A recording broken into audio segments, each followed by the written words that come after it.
এইটাস লিক্সের দর্শক মণ্ডলী সবাইকে স্বাগতম। আজকেও একটি শুভ সংবাদ, সেটি হলো ধন্যবাদ মুশফিক। মুশফিক শততম টেস্ট খেলবার যোগ্যতা অর্জন করছেন এবং একই সাথে তিনি আজ অপরাজিত ৯৯ রান করেছেন। আগামীকাল দ্বিতীয় দিনে তিনি তার সেঞ্চুরি পূর্ণ করুন, সেই প্রত্যাশা জানিয়ে আমরা শুরু করছি আজকের আয়োজন।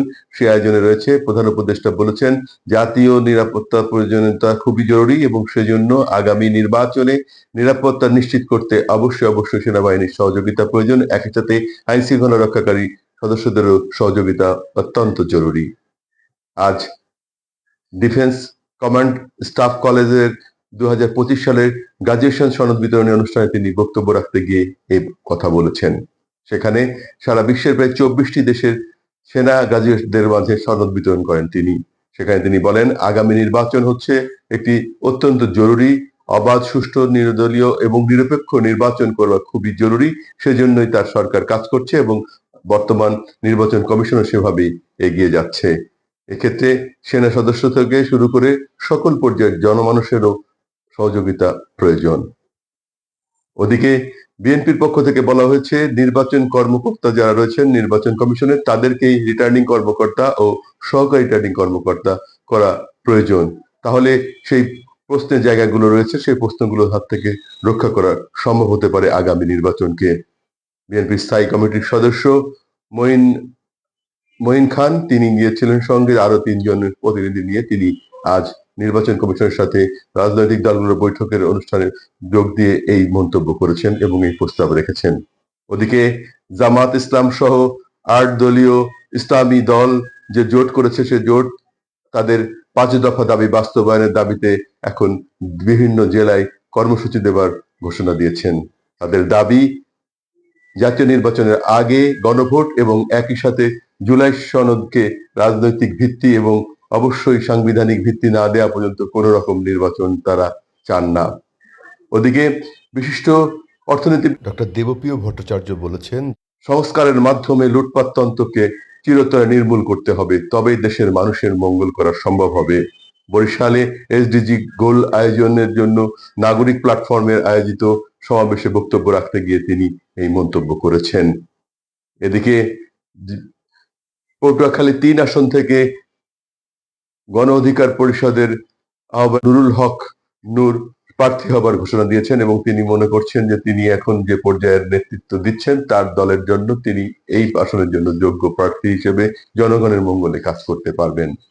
ওদিকে বাংলাদেশের কমিউনিস্ট পার্টির সাবেক সভাপতি এবং বর্তমান পলিট ব্যুরোর সদস্য জাহিদুল ইসলাম সেলিম বলেছেন, ডক্টর মোহাম্মদ ইউনূস যে ভাবে দেশের সমস্ত পণ্য প্রতিষ্ঠানকে বিক্রি করার চক্রান্ত করছেন এবং যে চক্রান্তের জালে তিনি আটকে যাচ্ছেন, তা কিন্তু দেশবাসীর সামনে উন্মোচিত হচ্ছে এবং দেশবাসী সব নিয়ে যখন আন্দোলনে নামবে, সে জবাব কিন্তু ডক্টর মোহাম্মদ ইউনূসকেই দিতে হবে।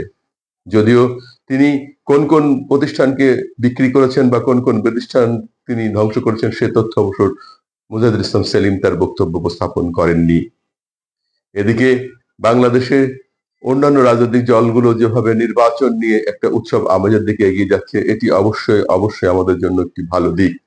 তবে সবচেয়ে দুঃখজনক হলো কোথাও যোগ্য প্রার্থীরা বিএনপি থেকে বঞ্চিত হবার কারণে তারা আন্দোলন শুরু করেছে।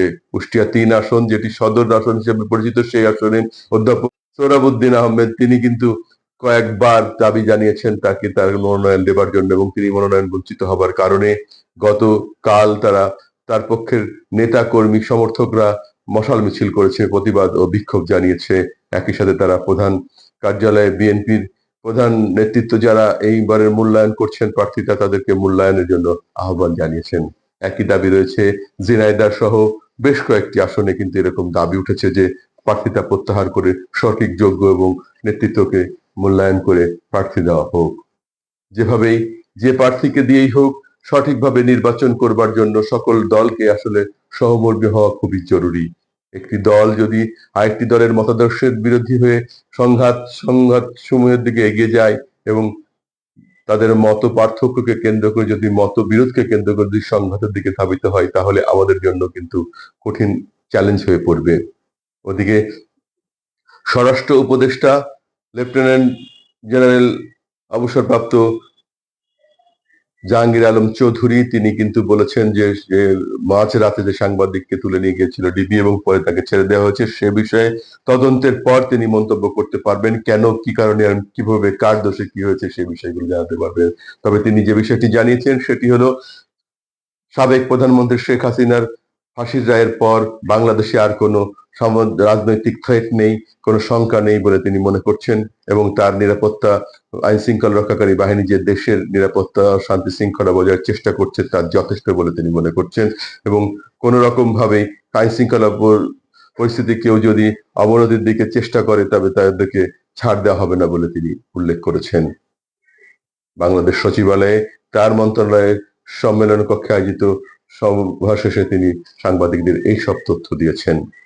আমরা বলতে চাই সেই বিষয়গুলো এবং পর্যবেক্ষক মহল থেকে শুরু করে রাজনৈতিক বিশ্লেষক এবং সামাজিক যোগাযোগ মাধ্যমে যারা কাজ করছেন তারাও কিন্তু বলছেন একই কথা, দেশকে এগিয়ে নিতে সকলকে ঐক্যবদ্ধভাবে কাজ করতে হবে আর তার জন্য যে যেখানে যে দায়িত্ব যতটুকু পালন করছেন সেই দায়িত্ব সঠিকভাবে পালন করতে হবে। একই সাথে অন্যায়কে প্রতিবাদ করতে হবে এবং মিথ্যাকে অবশ্যই না বলতে হবে। নিশ্চয়ই আমরা সেই প্রত্যাশা নিয়ে এগিয়ে যাব। দেশ একদিন সমৃদ্ধ সুখী শান্তিতে বসবাস উপযোগী হবে সেই প্রত্যাশা জানিয়ে শেষ করছি। সবাই ভালো থাকবেন। আল্লাহ হাফেজ।